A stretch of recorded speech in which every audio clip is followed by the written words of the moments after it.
नमस्कार मित्रांनो, स्वागत आहे तुमचं क्लास 10 इंग्लिश पेपरच्या लास्ट डे स्ट्रॅटेजी व्हिडिओ मध्ये। आज मी तुम्हाला सांगणार आहे इंग्लिशचा अभ्यास तुम्हाला कशा प्रकारे करायचा आहे मित्रांनो, आपल्या पेपर प्रेझेंटेशनला कशा प्रकारे बेस्ट लेवल पर्यंत घेऊन जायचं आहे, टाइम मॅनेजमेंट कशा प्रकारे करायचं मित्रांनो, हे सर्व जे आहे ते ह्या व्हिडिओमध्ये तुम्हाला मी सांगणार आहे। आणि मित्रांनो शेवटच्या दिवसांमध्ये मित्रांनो शेवटच्या काही उरलेल्या वेळेमध्ये क्लास 10 च्या विद्यार्थ्यांसाठी खूपच इम्पॉर्टंट व्हिडिओ असणार आहे मित्रांनो। व्हिडिओ शेवटपर्यंत नक्की पहा।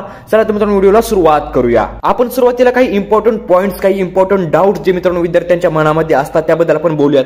तुम्हाला मित्रांनो मी सांगून देतो, तुम्ही मित्रांनो पेपरच्या अगोदर कितीही अभ्यास करून गेला तरी मित्रांनो तुम्हाला मी सांगतो, तुम्ही त्या वेळेमध्ये तुम्ही कशा प्रकारे पेपर कशा प्रकारे लिहिताय, कशा प्रकारे पेपर प्रेझेंट करताय ह्याला महत्व आहे। यावरून तुमचे मित्रांनो मार्क्स ठरणार आहेत। जर मित्रांनो तुम्हाला चांगल्या प्रकारे पेपर प्रेझेंट करता नाही आला तर मित्रांनो तुम्हाला मी लिहून देतो, तुम्ही इंग्लिशच्या पेपरमध्ये चांगले मार्क्स स्कोर करू शकत नाही। सर्वात महत्त्वाचं म्हणजे विद्यार्थ्यांच्या मनामध्ये हा डाऊट असतो की इंग्लिशचा पेपर इझी असतो का? माझं असं मत असेल, इंग्लिशचा पेपर मित्रांनो खूप इझी असतो, बट थोडासा लेंथी असतो। तुम्हाला सर्वांना माहित असेल मित्रांनो, लँग्वेजच्या सब्जेक्टमध्ये मित्रांनो मार्क्स कट केले जातात। आता मित्रांनो तुम्हाला मी सांगतो इंग्लिशच्या सब्जेक्टमध्ये तुम्हाला कशा प्रकारे मार्क्स कट केले जातात। फर्स्ट ऑफ ऑल म्हणजे मित्रांनो हँड रायटिंग, त्यानंतर मित्रांनो स्पेलिंग मिस्टेक आणि मित्रांनो सेंटेन्स फॉर्मेशन, म्हणजे मित्रांनो ग्रॅमॅटिकली सेंटेन्स जर करेक्ट नसेल तर मित्रांनो तुमचे मार्क्स कट केले जातात। आता मित्रांनो तुम्हाला मी सांगतो तुम्हाला कशा प्रकारे मित्रांनो जो इंग्लिशचा पेपर आहे त्याच्या मित्रांनो सेक्शन वाईज मित्रांनो स्ट्रॅटेजीने मित्रांनो कशा प्रकारे अभ्यास करायचा आहे आणि चांगले मार्क्स स्कोर करायचे आहेत। आता तुम्हाला मी इंग्लिशच्या पेपरमधील सेक्शन सांगून देतो। फर्स्ट सेक्शन आहे आपला लँग्वेज स्टडीज, सेकंड आहे टेक्स्चुअल पॅसेज, थर्ड आहे पोएट्री, फोर्थ आहे मित्रांनो नॉन टेक्स्चुअल पॅसेज, फिफ्थ आहे रायटिंग स्किल आणि मित्रांनो सिक्स्थ आहे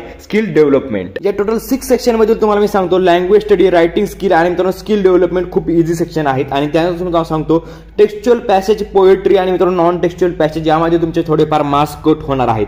आता मित्रांनो तुम्हाला मी सांगतो जे इझी सेक्शन आहे त्याचा कशा प्रकारे अभ्यास करायचा आहे, जर तुम्ही माझ्या पद्धतीने जर अभ्यास केला तर मित्रांनो तुम्हाला गॅरंटी देऊन सांगतो तुम्ही नक्कीच चांगले मार्क्स स्कोर करू शकता। आणि जे मित्रांनो ज्यामध्ये थोडेसे मार्क्स कट होतात, जे मित्रांनो तुम्हाला जे 3 सेक्शन सांगितले त्यामध्ये मित्रांनो तुम्हाला कशा प्रकारे मार्क्स कट होऊन द्यायचे नाहीत हे तुम्हाला मी सांगणार आहे। आपला फर्स्ट सेक्शन आहे मित्रांनो लँग्वेज स्टडी, खूप इझी सेक्शन आहे। एकूण 10 मार्क्सचा हा सेक्शन मित्रांनो तुम्हाला यामध्ये तुम्हाला जास्तीत जास्त प्रॅक्टिस करण्याची गरज आहे। खूप जेवढी जास्त तुम्ही प्रॅक्टिस करणार आहे तेवढं मित्रांनो तुम्ही यामध्ये परफेक्ट बनणार आहेत। आता प्रॅक्टिस कशा प्रकारे करायची त्यासाठी आपल्या टेलिग्राम चॅनलवरती खूप सारे प्रॅक्टिस पेपर्स अवेलेबल आहेत, त्यासाठी आपला टेलिग्राम चॅनल जॉईन करा, तिथे जाऊन तुम्ही प्रॅक्टिस पेपर सॉल्व्ह करू शकता। आणि आपला सेकंड सेक्शन आहे टेक्स्चुअल पॅसेजचा। तुम्हाला मी सांगतो यासाठी जास्त काही तयारी करण्याची गरज नाहीये, फक्त तुम्हाला काय करायचे ज्यावेळी तुम्ही पेपरमध्ये हा पॅसेज वाचणार आहे ते तुम्हाला केअरफुली वाचायचा आहे मित्रांनो, तुम्हाला मिनिंग समजून घ्यायचं आहे। कारण मित्रांनो A1 A2 A3 मित्रांनो जास्त करून मित्रांनो जे पॅसेज वरती बेस्ड असतात। आणि मित्रांनो तुम्हाला सांगतो A4 म्हणजे मित्रांनो डू एस डायरेक्टेड, यामध्ये ग्रामर विचारले जातं मित्रांनो। ग्रामर खूप इझी आहे इंग्लिशचं, त्याच्यावर तुम्हाला काय करायचंय जे इम्पॉर्टंट टॉपिक्स आहेत ग्रामरचे त्याची मित्रांनो जी PDF आहे ते डिस्क्रिप्शन बॉक्समध्ये त्याची लिंक दिलेली आहे, ती PDF डाउनलोड करायची मित्रांनो। त्यावर टॉपिक्स वरती मित्रांनो युट्यूबवरती व्हिडिओज पाहिजेत आणि ते मित्रांनो टॉपिक्स क्लिअर करायचे, जेणेकरून मित्रांनो तुम्ही चांगल्या प्रकारे मित्रांनो यामध्ये मार्क्स स्कोर करू शकता। A5 च्या क्वेश्चनसाठी तुम्हाला काय करायचं, आपलं जे डायजेस्ट आहे त्यामध्ये तुम्हाला पाहून घ्यायचे कशा प्रकारे पर्सनल रिस्पॉन्सचे क्वेश्चन लिहिले जातात आणि मित्रांनो पर्सनल रिस्पॉन्सचा क्वेश्चन आहे तुम्ही इझिली मार्क्स यामध्ये चांगल्या प्रकारे स्कोर करू शकता। जो नेक्स्ट सेक्शन आहे तो आहे पोएट्रीचा। यामध्ये सुद्धा तुम्हाला मी सांगतो आपल्याला पोएमचं मिनिंग समजून घेणं खूप इम्पॉर्टंट आहे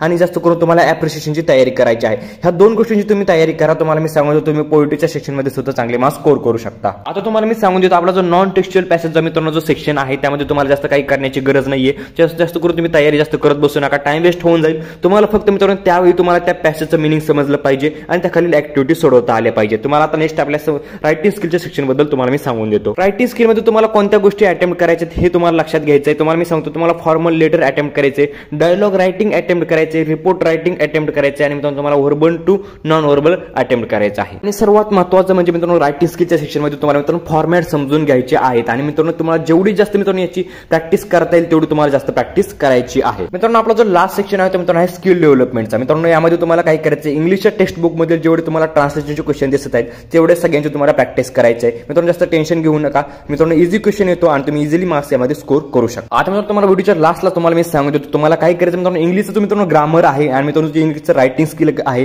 त्याकडे तुम्हाला मित्रांनो जास्त करून लक्ष द्यायचं आहे। मित्रांनो यामध्ये तुम्हाला जास्त तयारी करायची आहे आणि तुम्हाला मित्रांनो तुम्हाला मी सांगून देतो जर तुमच्याकडे टाइम शिल्लक असेल तर तुम्हाला मित्रांनो जेवढे जास्त तुम्हाला क्वेश्चन पेपर सॉल्व्ह करता येतील तेवढे जास्त तुम्ही क्वेश्चन पेपर सॉल्व्ह करा। याचा तुम्हाला मित्रांनो टाइम मॅनेजमेंटला मित्रांनो पेपरमध्ये खूप हेल्प होणार आहे। पेपर लिहिताना मित्रांनो तुमच्या हँड रायटिंगकडे थोडंसं लक्ष द्या आणि मित्रांनो स्पेलिंग मिस्टेक जास्त करू नका। मित्रांनो तुम्ही अशा प्रकारचा इंग्लिशचा पेपर लिहिला तर मित्रांनो तुम्हाला गॅरंटी देऊन सांगतो मित्रांनो तुम्ही चांगल्या प्रकारे मार्क्स स्कोर करू शकता। मित्रांनो व्हिडिओ कसा वाटला कमेंट करून नक्कीच सांगा। व्हिडिओ आवडल्यास व्हिडिओला लाईक करा, चॅनलला सबस्क्राइब करा। व्हिडिओ बघितल्याबद्दल धन्यवाद।